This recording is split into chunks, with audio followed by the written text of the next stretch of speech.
4 साल की कड़ी मेहनत के बाद फाइनली चंद्रयान-3 लॉन्च हो चुका है और उम्मीद की जा रही है कि 23 अगस्त को शाम 5:47 पर यह चंद्रमा की सतह पर लैंड कर जाएगा। अब अगर आपने इसके लॉन्च इवेंट को देखा है तो एक चीज जरूर नोटिस की होगी कि चंद्रयान-3 को जिस रॉकेट से ले जाया जा रहा था वो उड़ान के कुछ समय बाद उससे अलग हो गया था। दरअसल स्पेस में किसी भी चीज को ले जाने के लिए, चाहे वो सैटेलाइट हो या रोवर हो या स्पेसक्राफ्ट, हमें एक रॉकेट की जरूरत होती है। अब सैटेलाइट या रोवर का मिशन तो वन वे मिशन के तौर पर भेजा जाता है जो वहां से कभी वापस नहीं आते, लेकिन स्पेसक्राफ्ट में अंतरिक्ष यात्री यानी इंसान मौजूद होते हैं और इसको जिस रॉकेट से भेजा जाता है वो रॉकेट तो स्पेस में स्पेसक्राफ्ट से अलग होकर नष्ट हो जाती है। ऐसे में सोचने वाली बात यह है कि फिर वो एस्ट्रोनॉट्स पृथ्वी पर वापस कैसे आते हैं? कभी सोचा है स्पेस से वापस धरती पर आना इतना मुश्किल क्यों है? नहीं तो वीडियो में बने रहिए क्योंकि आज हम इसी बारे में समझाने वाले हैं। साथियों, कल्पना चावला तो आपको याद ही होंगी, जिनकी मौत ने हर किसी को दहला दिया था। 16 जनवरी 2023 को उन्होंने 6 और एस्ट्रोनॉट्स के साथ नासा के कोलंबिया स्पेसक्राफ्ट से स्पेस में उड़ान भरी और उन्होंने 1-2 दिन नहीं बल्कि 15 दिनों तक अंतरिक्ष में रहकर ही कई सारे एक्सपेरिमेंट किए और नई नई चीजों के बारे में जानकारी कलेक्ट की। जब उनका वहां पर टाइम पीरियड पूरा हो गया तो फाइनली 1 फरवरी 2003 को घर वापसी के लिए अपने स्पेसक्राफ्ट में बैठकर वो पृथ्वी की ओर आने लगे। लेकिन अभी वो हमारे वायुमंडल में प्रवेश ही करने वाले थे कि कोलंबिया स्पेसक्राफ्ट ब्लास्ट हो गया और 7 एस्ट्रोनॉट्स की एक साथ जान चली गई। इस हादसे ने न सिर्फ लोगों को हताश किया बल्कि पूरी ग्लोबल स्पेस कम्युनिटी भी सकते में आ गई थी और इसके बाद से वो एस्ट्रोनॉट्स को स्पेस में भेजने से डरने लगे थे, क्योंकि अंतरिक्ष में रहना, वहां एक्सपेरिमेंट करना जितना ज्यादा मुश्किल है उससे कई गुना ज्यादा मुश्किल और रिस्की है वहां जाना या धरती पर वापस आना। तो कैसे अंतरिक्ष यात्री स्पेस में जाते और वहां से वापस आते हैं और क्या है इसके पीछे पूरी साइंस, चलिए जानते हैं। असल में दोस्तों, चंद्रयान-3 अंतरिक्ष में ले जाने के लिए LVM-3 रॉकेट के नाम के एक बहुत ही पावरफुल रॉकेट का इस्तेमाल किया गया। लेकिन बहुत से लोग ऐसे हैं जो रॉकेट और स्पेसक्राफ्ट को डिफरेंशिएट नहीं कर पाते। इसलिए अगर हम इजी वे में समझे तो जिस तरह से करियर ट्रेलर पर कार को लोड करके मैन्युफैक्चरिंग प्लांट से एजेंसीज तक पहुंचाया जाता है, बिल्कुल वैसे ही रॉकेट के ऊपर स्पेसक्राफ्ट को फिट करके अंतरिक्ष में भेजा जाता है। रॉकेट का मेन काम स्पेसक्राफ्ट को पृथ्वी के गुरुत्वाकर्षण के बल से बाहर निकालना है और इस प्रोसेस में 300 साल पुराने एक नियम के द्वारा सफल बनाया जाता है जिसका नाम है Newton third law of moon. इसके बारे में तो आपने जरूर पढ़ा होगा, फिर भी बता दूं कि इस नियम के अकॉर्डिंग हर एक्शन का इक्वल और अपोजिट रिएक्शन होता है। एग्जाम्पल के लिए, जब आप स्विमिंग करते हैं तो 2 हाथों की मदद से पानी को पीछे की ओर धकेलते हैं। इसका रिएक्शन ये होता है कि पानी भी आपको आगे की तरफ पुश करता है। जितना ज्यादा आप पानी को पीछे धकेलते हैं उतनी ही ज्यादा आप आगे बढ़ते हैं। इन रॉकेट का फंक्शन भी कुछ इस तरह से है। अगर आपने चंद्रयान-3 लॉन्च होते हुए देखा होगा तो उसके नीचे से निकलने वाली आग के लपटों और दूर तक फैले हुए धुएं को भी जरूर नोटिस किया होगा। असल में जब रॉकेट का ईंधन जलता है तो उसमें से गर्म गैसेस और धुआं बाहर निकलने लगता है। रॉकेट को इस तरह से डिजाइन किया जाता है कि ये गैसेस नीचे की तरफ प्रेशर बनाने लगती हैं जिससे ये थ्रस्ट पैदा करती हैं और इसी थ्रस्ट के चलते रॉकेट्स ऊपर की ओर बढ़ने लगते हैं। ये जितनी तेजी से गर्म गैसेस और धुएं को नीचे की तरफ छोड़ता है उतनी ही ज्यादा स्पीड से ये अंतरिक्ष की ओर बढ़ने लगता है। लेकिन ऐसा नहीं है कि रॉकेट्स पर ग्रेविटी का नियम फेल हो जाता है, बल्कि इनमें प्रोपेलनेट का उपयोग किया जाता है जो फ्यूल और ऑक्सीडाइजर का एक कॉम्बिनेशन होता है। ये रॉकेट के नीचे जितना ही थ्रस्ट पैदा करता है, रॉकेट के ऊपर लगने वाला गुरुत्वाकर्षण बल कमजोर पड़ जाता है और वो रॉकेट को नीचे प्रेस कर नहीं पाता। मेन रॉकेट के अलावा आपने उसके साइड में 2 छोटे छोटे बूस्टर रॉकेट्स लगे हुए देखे होंगे। ये मेन रॉकेट्स को पृथ्वी की कक्षा से बाहर निकालने के लिए एक्स्ट्रा पुश प्रोवाइड करने का काम करते हैं।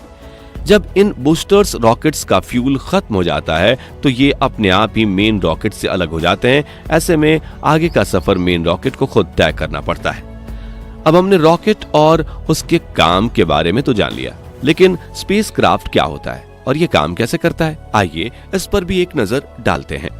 तो असल में स्पेसक्राफ्ट एक हवाई जहाज की तरह होता है जिसमें अंतरिक्ष यात्रियों के लिए हर सुविधा प्रोवाइड की गई होती है।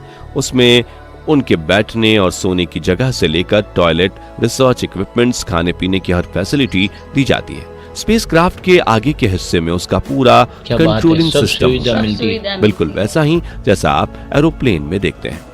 इन स्पेसक्राफ्ट को भी रॉकेट के जरिए ही भेजा जाता है, लेकिन जैसे ही रॉकेट अंतरिक्ष में पहुंचकर स्पेसक्राफ्ट से अलग होता है वैसे ही उसको कंट्रोल करने का काम सारा अंतरिक्ष यात्रियों के हाथ में आ जाता है और ये इसे वैसे ही ऑपरेट करते हैं जैसे एरोप्लेन को कैप्टन किया करते हैं, जबकि इससे पहले नीचे धरती पर मौजूद टीम को इसको कंट्रोल करना होता है। इन स्पेसक्राफ्ट में कई एडवांस्ड टूल मौजूद होते हैं जिनके जरिए हर पल की खबर ग्राउंड स्टेशन पर टीम को मिलती रहती है। स्पेस में जाने के बाद अंतरिक्ष यात्री अपने रिसर्च पर काम करते हैं और उन्हें पूरा करके अपने पृथ्वी पर लौटने लगते हैं और यही सबसे मुश्किल पड़ाव होता है। स्पेसक्राफ्ट को पृथ्वी के वायुमंडल में एंटर कराना बहुत रिस्की काम है। हमारे वायुमंडल में एंटर करने के लिए सबसे पहले स्पेसक्राफ्ट धीरे धीरे पृथ्वी का चक्कर लगाते हुए उसकी कक्षा की तरफ बढ़ता है और उसके बाद वो पृथ्वी के वातावरण में प्रवेश कर जाता है। यहाँ एंटर होते ही उसे बहुत तेज गर्म हवाओं और प्रेशर से गुजरना पड़ता है। उस पर इतना ज्यादा प्रेशर और फ्रिक्शन पड़ता है कि स्पेसक्राफ्ट में आग लगने की संभावना काफी बढ़ जाती है और कल्पना चावला का स्पेसक्राफ्ट भी इसी फ्रिक्शन की वजह से ब्लास्ट कर गया था। इस फ्रिक्शन से बचने के लिए स्पेसक्राफ्ट के ऊपर एक खास किस्म की हीट इंसुलेशन शीट लगाई जाती है ताकि स्पेसक्राफ्ट डैमेज ना हो, लेकिन अगर ये शीट टूट गई तो पृथ्वी पर सही सलामत लौटना अंतरिक्ष यात्रियों के लिए बहुत ही मुश्किल नहीं बल्कि नामुमकिन हो जाता है।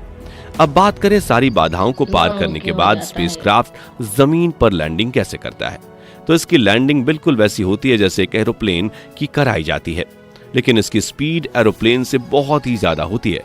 यही रीजन है कि लैंडिंग से पहले इसकी स्पीड को कंट्रोल करने के लिए स्पेसक्राफ्ट के पीछे एक पैराशूट खोला जाता है जो इसके अपोजिट फोर्स डालना शुरू कर देता है। ऐसे में बिना किसी हादसे के स्पेसक्राफ्ट धीरे धीरे रुक जाता है और सभी एस्ट्रोनॉट्स घर वापसी कर लेते हैं।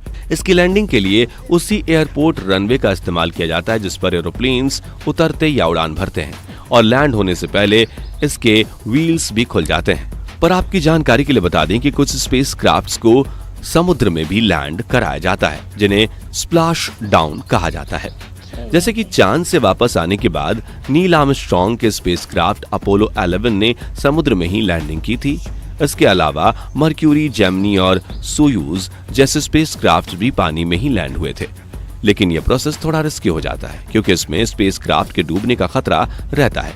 यहाँ आपकी जानकारी के लिए बता दें कि स्पेसक्राफ्ट को कई बार ट्रैवल करने के लिए इस्तेमाल किया जा सकता है, लेकिन उसे अंतरिक्ष में ले जाने वाले रॉकेट को दोबारा यूज में नहीं लाया जा सकता क्योंकि उसे डिस्पोजेबल माना जाता है और एक बार जो स्पेसक्राफ्ट से अलग हो गया तो उसे समुद्र या स्पेसक्राफ्ट सेमेट्री में क्रैश कर दिया जाता है। लेकिन एलन मस्क के स्पेस एक्स ने अपने फाल्कन 9 रॉकेट को इस तरह से डिजाइन किया है कि स्पेसक्राफ्ट से अलग होने के बाद भी ये वापस अपनी जगह पर वर्टिकली लैंड हो जाता है और इसे बार बार इस्तेमाल में लाया जा सकता है। वापस आ जाता है। इस तरह के रॉकेट में इसरो भी अपना इंटरेस्ट दिखा रहा है। ऐसे में हो सकता है कि आने वाले सालों में हमारे वैज्ञानिक भी ऐसा रीयूजेबल रॉकेट्स बनाने में कामयाब हो जाएं। आई होप आपको स्पेस में जाने और स्पेस से वापस धरती पर आने के पीछे की साइंस समझ आ गई होगी। इसी उम्मीद के साथ मैं भी आपसे अलविदा लेता हूँ। वीडियो कैसी लगी कमेंट सेक्शन में जरूर बताना और अगर चैनल पर नए हैं तो चैनल को सब्सक्राइब जरूर करें। मिलते हैं जल्दी ही ऐसी एक और इंटरेस्टिंग वीडियो के साथ, तब तक के लिए गुड बाय। हेलो दोस्तों, ये वीडियो तो खत्म हो गया, बहुत ही दिलचस्प वीडियो था। हेलो दोस्तों, देखिए आप सभी को, देखिए आपने जब वीडियो में जाना ही होगा देखो चांद से वापस धरती पर कैसे आते हैं अंतरिक्ष यात्री, इसके बारे में ये वीडियो था। आपको हमारा वीडियो कैसा लगा है अपने राय कमेंट में आप जरूर बताना। अगले वीडियो में आप सभी के साथ मुलाकात होंगी। तभी के लिए जय हिंद। जय श्री राम।